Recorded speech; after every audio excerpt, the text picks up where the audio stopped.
Welcome to the Empowering Women podcast. Together, we will hear from ambitious and inspiring career women as they share their stories of success and overcoming career challenges. And now, your host, Mel the Engineer.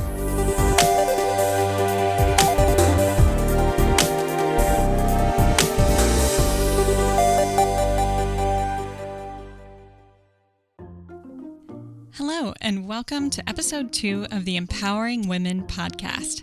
I'm your host, Mel the Engineer, and I'm thrilled to be broadcasting to you from beautiful Madison, Wisconsin.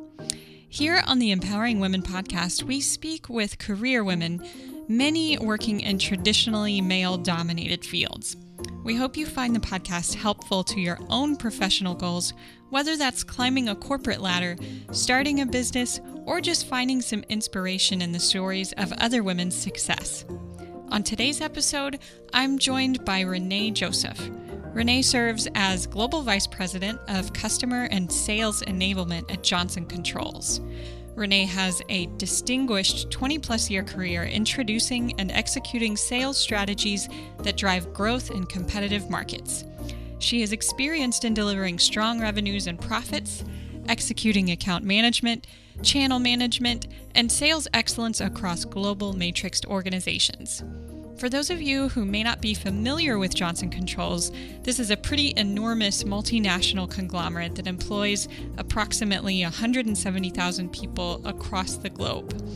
The company produces automotive parts such as batteries and electronics, and they also have a large group that produces HVAC equipment for buildings. So HVAC, or heating, ventilation, and air conditioning, that's a lot of what Renee and I get to on the business side of our discussion.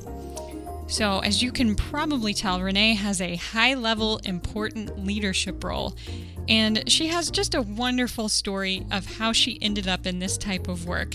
And she also shares some of her philosophies on working toward career success. I hope you enjoy our chat, and at the end, I'll hop back on here with you to discuss show notes and other announcements from Empowering Women. And now I bring you Renee Joseph.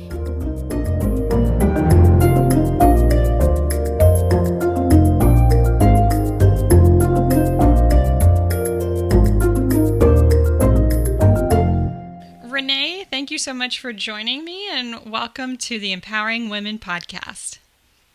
Very excited to be a part of this. Thank you for inviting me. Of course. So I'm going to start out with some general questions. I'd just like to hear from you. As a professional, how would you describe yourself and your expertise? I would describe myself as a very passionate person, professional about the customer. My background and my experience is quite broad, but not probably as deep as some. So I work in an industry that is primarily men that are engineers. It's just the nature of the business that it is, HVAC, heating and air conditioning. And in that space, most of my colleagues are engineers. I am not an engineer. So what I bring in my profession is really a passion for the customers. So being able to really translate outcomes that our customers are trying to achieve back into our organization, especially to the engineers who are so really enamored with the features and benefits and the little things on their products that can do cool things. So I help to really balance that back into making sure we're always focused on what is the customer trying to achieve, and then we can come and talk about the great products that we have to offer. And then what are your main responsibilities as a Global Vice President of Customer and Sales Enablement? Yeah, it's quite a mouthful, the title itself. So I work at Johnson Controls, and we're a large global organization, about 125,000 employees. My responsibilities are to drive commercial excellence across an $11 billion portfolio. And what that means is we have, in our portfolio, we have products that span in the heating, ventilation, air conditioning business to our building automation space, as well as fire detection, suppression, and security. So that really breaks down into P&L leaders for roughly 13 businesses that they actually own the bottom line. So they own the profitability of those businesses. However, we need to make sure that we drive some consistency in how we're approaching our customers, whether that's in our sales processes or how we actually sell to our customers, or the tools that we use to select an order and handle warranty, for example. So my responsibilities then are to really drive that commercial excellence across sales processes. So I have responsibility for the global CRM platform and operating model for the $11 billion business. And then I also oversee all of what we call our ease of doing business programs. So that's really in the customer enablement area. And that really includes being able to have a very seamless experience with us, regardless of how many products and brands a customer might be working on. So again, really a big mix of driving commercial excellence and best practices across this organization, as well as then actually leading the portfolio for these quite large IT investments around CRM and portals, selection tools, ordering tools, warranty platforms.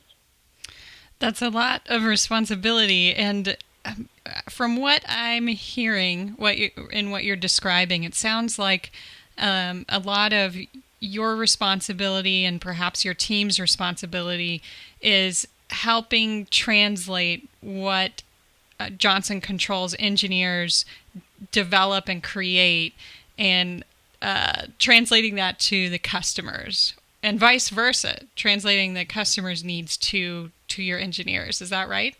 That's exactly right. And again, making that really as simple as you can in quite a complex space. So the types of buildings we work on do range from, residential to your own home, which, your furnace or your air conditioning, all the way up to the most complex and iconic buildings in the world. If you could imagine the Burj Khalifa in Dubai, that is one of our buildings.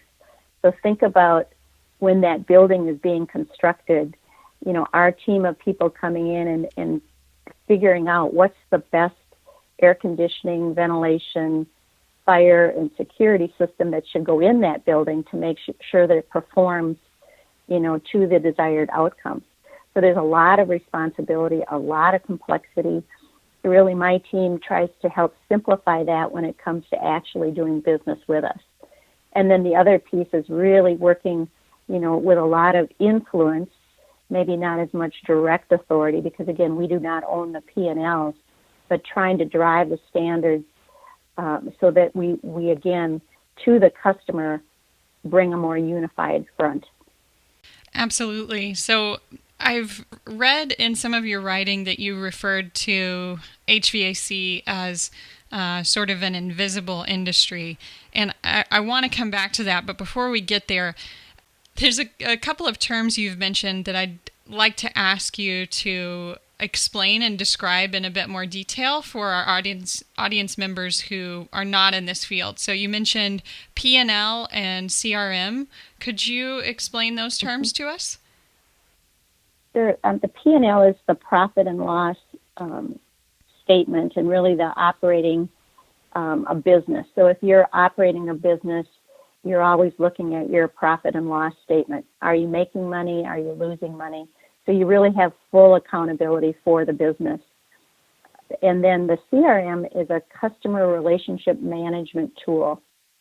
It's interesting because when I was first brought in to lead that initiative, I didn't know what it meant. They said, you need to drive a CRM implementation. And I went back to my computer and Googled, what is CRM?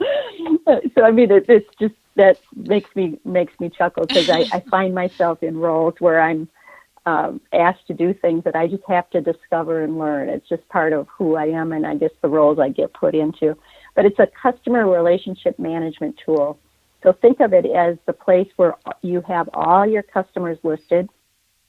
You know the salespeople that are calling on those customers. It's where you would house the quotas for those customers, what the customers are trying to achieve from their overall objectives, and then how our strategies and plans help line up to help those customers win. So it's really that place where you you can see everything you're doing from a sales performance. It's also the place where the sales managers and the leaders would help to coach their frontline salespeople on all their accounts. Excellent. That's how I would describe it in my simplistic terms. Okay, great. I appreciate that. So let's go back to this sort of invisible industry. What do you mean by that when you think about HVAC being sort of hidden? Right.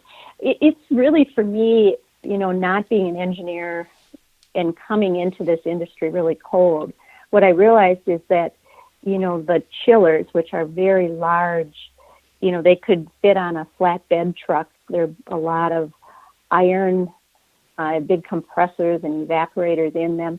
They go in the basement of the building, and they provide the fuel, the cooling that can cool, the largest, building in the world. So those go in the basement, so no one ever sees them.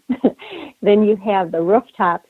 So these are the types of equipment that you could be putting in a building. Again, that's on top of the building, usually concealed. And then many of our actual terminal units that actually move the heat or cooling into the space are above the ceilings. And so really the only things that are showing are maybe the air vents and some louvers. But really, if you think about it, then, and like in the fire detection and security, you can see some of those things. But really what we do, which is to keep people, safe, secure, comfortable, no matter where they live, where they work, or where they play, most of the equipment that we provide, people never see. They just assume it's going to be performing the way they want. And the other thing I like to say is how often have you been in a